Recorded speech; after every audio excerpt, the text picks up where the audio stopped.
they'll lynch you. But he did, and he laughs at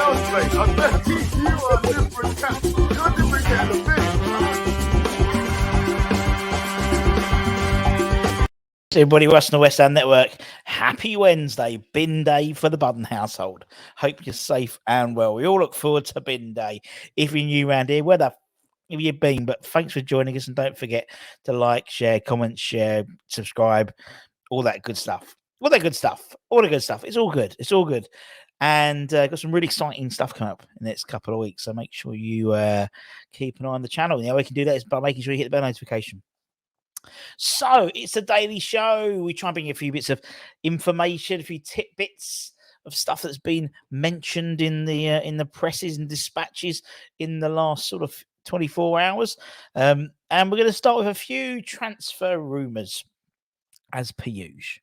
So let's crack into it. Let's start with apparently, West Ham want to sign Chelsea defender Trevor Chalobah this summer amid speculation around his future. Interesting one with Trevor. The former England 21 international has found himself on the fringes at Stamford Bridge after the arrival of Wesley Fofana and the return of Levi Colwill from loan from Brighton, despite the exit of Koulibaly to Saudi Arabia. With the Blues still looking to trim their squad ahead of the season, West Ham are looking at the Chelsea squad for potential targets, as well as Chalabah. Obviously, we've spoken about Brozier. We've also spoken about Conor Gallagher as well. So all three are on the radar. In terms of the article in 90 minutes, it says in the Premier League, defender is on the radar of Crystal Palace and West Ham, with Serie A giants Inter Milan also interested in Chalobah during the ongoing discussions between the two clubs over Romelu Lukaku's future.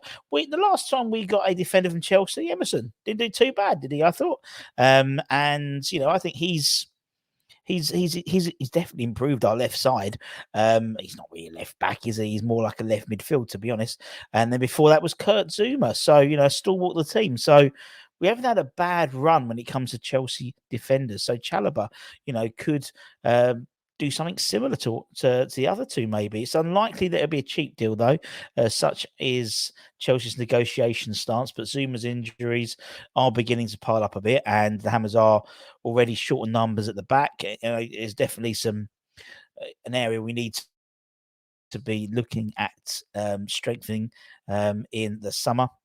His ability also to play right back is also a useful addition, and he comes, with the backing of Mr. Rio Ferdinand, who's admitted he was massively impressed after watching him. So I think I could see it. He's young. He's a former England under 21, so he's got that sort of homegrown quota as well, and he can play right back as well. So I think that could be, and when he's played for Chelsea, particularly under the Lampard era, when he played a lot of games for Lampard, I thought he played quite well. So, yeah, the Budden gives it a in terms of a rumour rating. Another player we've been linked to is a player we've also we've seen. I think it was was it Monday? Yeah, it was yesterday was Monday. I spoke about not reindeers, reindeers from AZ Alkmaar, the midfielder. But now we're apparently being linked with the left back, Milos Kores, a guy who I thought because he played with the Swedish, I can't remember the Swede who was the left side. It was a totally different left side when we played Alkmaar at the AFAS Stadio. And I thought I was quite impressed, particularly with the left back. He's 19, and obviously he featured in the semi-final second leg, not in the first leg, but in the second leg when we played away to Alkmaar. And apparently Moyes wants to sign him, and he'll have to get a move on because apparently Bournemouth have also opened up talks with AZ Alkmaar to get a deal done ahead of the new season. Although we said Emerson's doing a great job, I think we need cover for him. I don't think Aaron Cresswell is not definitely the long-term future. We've got Ollie Scars coming in. Maybe it's a bit early to be pushing him into the light, not into the limelight, but into that first team squad. Maybe he needs another year or so, 2 years. Someone like Milos will come in and him and Ollie would basically be our left side sorted for several years to come. We'll see. He's unlikely to be a very expensive signing, in all honesty. But 19, he's a full international as well for Hungary, as well as European experience. Could be a shrewd signing to complement and compete with Emerson for the first team spot.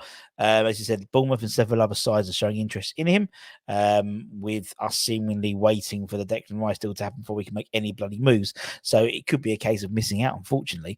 Now, with Milos and with Trevor, we've actually gone to 102 players we've been linked with now. Look how small my font's getting now. Oh, once I finish that up, I'm going to have to go even smaller. 102 players we've been linked to so far. But could we be seeing some outs? So we've spoken about the likes of Mikel Antonio, potentially Galatasaray, looking at him as a potential new signing for them. We've got the whole merry-go-round in terms of Skamaka. There was reports today or last night, breaking this morning, that Thiago Pinto, the Roma sporting director, is going to come back over. He's been on holiday, but he's coming back over because he's determined to get Skamaka. West Ham, apparently, according to Jacob Steinberg, have done a 360 and don't want him to go out. Every sort of point blank refuse for him to go out on loan, but will only accept an offer which would be around what we paid for him. So whether Roma got any money, I don't think. I think they're skint all the Serie A sides at the moment, to be honest. You've got PSG sniffing around for Lucas Paqueta, and we've said he's not for sale. But if we did sell him, it could be 80 million quid. I think that's very sensible. Don't tie him down to another 20 million year contract. I think that's quite a sensible thing. And another player potentially could be on his way out and his way to Italy. It's Pablo Fornals. According to several sources, including Tutto Sporto, Italian giants Juventus have reportedly put Paolo Fornals on their shortlist of potential Paul Pogba replacements. The report claims that their new sporting director, Cristiano Grunitoni, is set to evaluate Pogba's role at the club, whose season was marred with injuries, which saw him make only 6 appearances for the old lady. Fornals is joined in a shortlist by an array of attacking midfielders, including Milenkovic-Savic, who we've been linked with, Dachi Kamada from Frankfurt, who's available on a free transfer, and Lille's Youssef Yazici. No idea. While Fornals has racked up a decent amount of game time for Moyes, hasn't been a mainstay this season or had a huge standout at all for the club. With Harvey Barnes looking increasingly likely to join the Hammers, perhaps Fornals' cycle into East London has come to an end, potentially, considering the 27-year-old has only 1 year left remaining on his contract.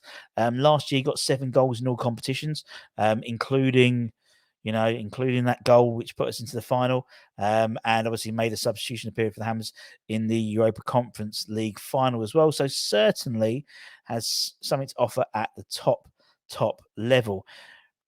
For Fornals, switch to one of the world's biggest teams wouldn't be a poor alternative for him either.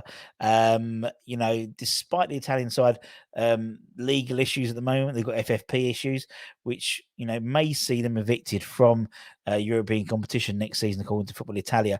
But their new sporting director also reportedly followed Fornals while he was playing for Villarreal. So he's known him and tracked him for some time. Particularly West Ham themselves being linked with Denis Zakaria and also Arthur Melo. Maybe there's some sort of deal that could be had. I'm just speculating. But it's in a way, it's frustrating that our players get linked, but it's a bit of a compliment as well that people want our players. And but Fornals is one of those players. He's like, he's he's close to fans' hearts, and they'd like to keep him in the squad. But 27-year-old needs to be playing first team football, regular first team football. Is he going to get that at West Ham? I don't think he is. In all honesty, he's a great squad player. He'll be playing in the Europa League next year, cup competitions. He'll come on when we need him. But will he be replacing the likes of Paqueta? No. Will he be replacing the likes of Harvey Barnes? No. Will he be replacing the likes of Ben Rama? Probably not. Souček, if he's doing, probably not. So he's unlikely to get a first sort of 11 spot at West Ham, a regular first 11 spot at West Ham. Maybe with Lanzini leaving, it might free up a space, but that also means an opportunity for someone like Freddie Potts to go up into the senior squad, as well as a spot freed up for a new signing potentially as well. An Alex Scott, for example, someone like that. It's horrible to see players go, but maybe could you hold him back when there's a potential for him to play in Juventus? You might not want to go, but it's been reported and we report it to you. Speaking about Paolo's and Italian Paolo's, Ian from E30 Events, big friend of the channel. He's actually just announced an incredible night for mid-September. Paolo Di Canio, an evening with Paolo Di Canio, hosted by Tony Cotti, 15th of September at the Brentwood Centre. Tickets available from 25 quid. Follow Ian at E13 Events. There are some VIP meet and greets to meet the great man as well. And also you can go and see the new art by Canning Town Len. I'm sure Len will get Paolo to sign one of his pictures as well. So very rare opportunity to meet Paolo Di Canio or see him live. So check that out. That will sell out. But I told Ian I'd share it far and wide, but he's not going to have any problem selling that one out, is it? Particularly the Brentford Centre. It's going to be a good night had by old Russie B will be there. And that's it, my friends. So take care, stay safe, stay warm, stay humble. Any new breaking news, we'll try and bring it to you as soon as we get it. And also, don't forget, we've got Hammer's Headlines. Anton will be doing that later on today. So take care, stay safe, stay warm, stay dry. God, it's wet. And I'll see you later.